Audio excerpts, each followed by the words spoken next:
बात उस युद्ध की जिसने दुनिया के लिए नए खतरे की घंटी बजा दी। जी हां, अमेरिका और ईरान के बीच 2 महीने के युद्ध विराम के बाद एक बार फिर से युद्ध शुरू हो गया। ईरान ने इजराइल पर मिसाइल से हमला किया तो इजराइल ने ईरान पर मिसाइलों से ताबड़तोड़ हमले शुरू कर दिए। तेहरान, तबरीज, इस्फहान में जोरदार धमाकों की आवाजें सुनी गई। इजराइल के हमले को देखते हुए ईरान ने अपना एयर स्पेस बंद कर दिया, तो वहीं इराक और सीरिया ने भी अपने अपने हवाई क्षेत्र एहतियातन बंद कर दिए। युद्ध फिर से शुरू हो चुका है। अब देखना यही है कि क्या इस बार ईरान और इजराइल ही लड़ेंगे या अमेरिका भी इस युद्ध में ईरान पर हमला करेगा। टूट गया ईरान और अमेरिका का अस्थायी युद्ध विराम। ईरान ने इजराइल पर दागी 30 बैलिस्टिक मिसाइलें। इजराइल के केमिकल प्लांट पर ईरान का हमला। इजराइल का ईरान पर विध्वंसक पलटवार शुरू। ईरान के सैन्य ठिकानों पर इजराइल का हमला। ईरान का एयर डिफेंस सिस्टम उड़ाने का दावा। ईरान और इजराइल में फिर नया युद्ध शुरू।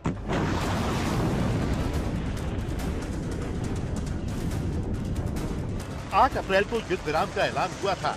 उसके ठीक 2 महीने बाद पहली बार ईरान और इजराइल के बीच मिसाइलों से हमला हुआ।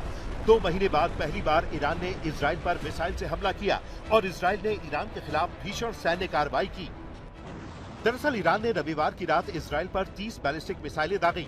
ये हमला बेरूत में इजरायली हमले के जवाब में किया गया था। IRGC के मुताबिक इजराइल पर हमले सिर्फ एक चेतावनी है। अब अगर अमेरिका या इजराइल की तरफ से फिर कोई हमला हुआ तो विध्वंसक पलटवार होगा। लेकिन ईरान की धमकी के बावजूद इजरायली एयरफोर्स ने ईरान पर ताबड़तोड़ हवाई हमले किए।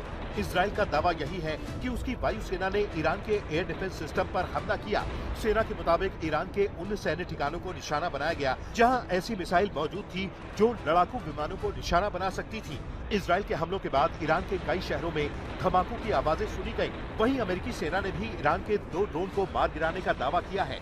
अमेरिकी सेना के मुताबिक ईरान के 2 ड्रोन को निशाना बनाया गया जो होर्मुज से गुजरने वाले जहाजों के लिए खतरा बन रहे थे। मतलब यही है कि एक बार फिर महायुद्ध की घंटी बज गई है।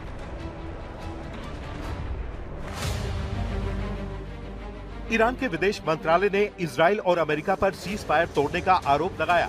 ईरानी विदेश मंत्रालय का कहना है कि अमेरिका और ईरान तनाव कम करने के बजाय अपनी सैन्य कार्रवाई से पूरे क्षेत्र की सुरक्षा को खतरे में डाल रहा है। ईरानी सेना की तरफ से जारी बयान में कहा गया है कि इजराइल के किसी भी नए हमले की और भी कड़ी सैन्य प्रतिक्रिया होगी। इजराइल की आक्रामकता की जिम्मेदारी अमेरिका पर है। अगर दुश्मन अपनी शत्रुतापूर्ण कार्रवाइयों को दोहराता है तो हमारे हमले भी और विध्वंसक होंगे।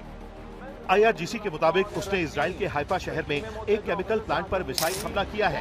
ये कार्रवाई उसके पेट्रोकेमिकल प्लांट पर हुए इजरायली हमले के जवाब में की गई। ईरान ने आरोप लगाया कि इजराइल ने ऊर्जा और नागरिक ठिकानों को निशाना बनाकर संघर्ष का दायरा बढ़ा दिया है। इजराइल के हमलों के बाद ईरान के राष्ट्रपति मसूद पेजेश्कियान ने अमेरिका और इजराइल को युद्ध की सीधी धमकी दी है। हमने न तो युद्ध क्षेत्र छोड़ा है और न ही बातचीत की मेज। हम ईरान के अधिकारों की रक्षा पूरी ताकत से करेंगे और किसी भी खतरे के सामने पीछे नहीं हटेंगे। ये पहली बार है जब ईरान ने इजराइल पर सीधा हमला किया। ये हमले का नया पैटर्न है, वरना इससे पहले इजरायली हमले के बाद ईरान ने जवाबी कार्रवाई करते हुए मिसाइलों से हमला किया था। बड़ी बात यह है कि ईरान के इजराइल पर मिसाइलें दागे जाने के कुछ घंटों बाद इजराइल ने ईरान में कई सैन्य ठिकानों पर हमले किए। रॉयटर्स की रिपोर्ट के मुताबिक इजरायली सेना ने ईरान में कई सैन्य लक्ष्यों को निशाना बनाया। ये हमले एकदम सटीक थे, जबकि ईरान की तरफ से किए गए मिसाइल हमलों को इजराइल के एयर डिफेंस सिस्टम ने रोक दिया। न्यूयॉर्क टाइम्स में छपी रिपोर्ट में दावा किया गया है कि ईरान ने इजराइल पर हमला करके नेतन्याहू को बड़ा मौका दे दिया है, क्योंकि इजरायली सेना शुरू से ही युद्ध विराम के खिलाफ थी। नेतन्याहू भी यही चाहते हैं कि जंग फिर से शुरू हो, ताकि अपने नाराज समर्थकों को ये संदेश दे सकें कि जब तक युद्ध में ईरान की हार नहीं होगी तब तक जंग जारी रहेगी। वहीं दूसरी तरफ नेतन्याहू ये भी मैसेज दे रहे हैं कि वो ट्रंप के सामने झुकने वाले नहीं हैं। इजराइल ने ईरान पर 2 चरणों में हवाई हमले किए।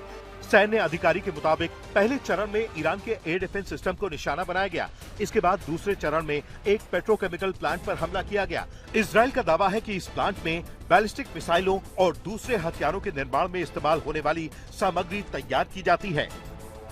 इजरायली सेना का दावा है कि हमने ऐसे सैन्य ठिकानों को निशाना बनाया जो ईरान के बैलिस्टिक मिसाइल कार्यक्रम से जुड़े हुए हैं, जो भविष्य में इजरायल और उसके नागरिकों के लिए खतरा पैदा करती है। ये ईरानी आतंकी शासन के मिसाइल कार्यक्रम का उत्पादन करने वाले बुनियादी ढांचे का हिस्सा है।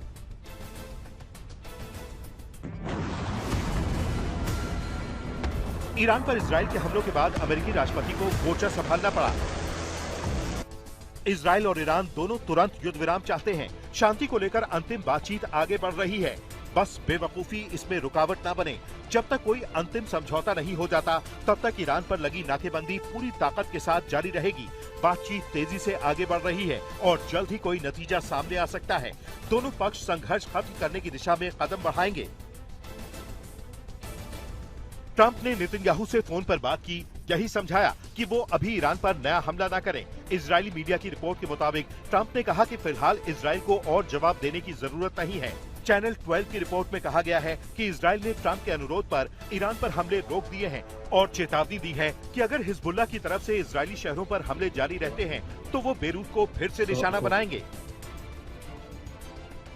अगर हिजबुल्लाह इजरायली समुदायों पर हमले जारी रखता है तो इजरायल बेरूत के दक्षिणी उपनगरों पर हमला करेगा।